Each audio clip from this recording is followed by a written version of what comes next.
এই শিক্ষা দিয়েই মাহে রমজান আমাদের কাছ থেকে বিদায় নিচ্ছে। আবার সামনে আছে কোরবানি। কোরবানি যে আমরা কোরবানি করব 1 লক্ষ টাকা দিয়ে গরু ক্রয় করে গরু জবাই করব, পশু জবাই করব।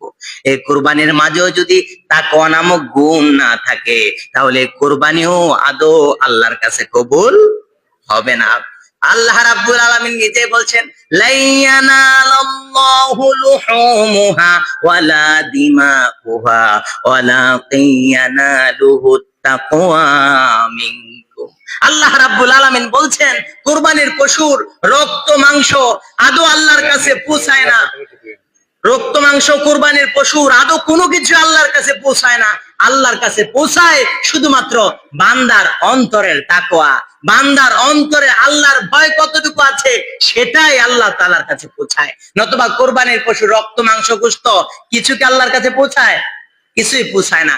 এই আমলের মাঝেও যে গুণটা নিহিত রয়েছে সেটার নামই হলো তাকওয়া। আবার কোরবানির আগে জিলহজ মাসে আমরা হজ করি।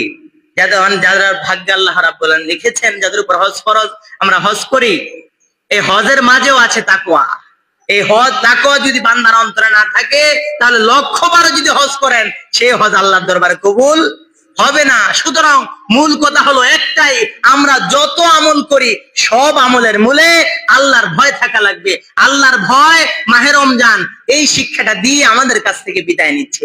সুতরাং আসুন এই শিক্ষাটা আমরা গ্রহণ করি। মাহে রমজান বিদায় হয়ে যাচ্ছে, আল্লাহর ভয় মাহে রমজানে যতটুকু আমরা গ্রহণ করেছি ঠিক এই ততটুকু নিয়ে যেন বাকি 11 মাস চলতে পারি।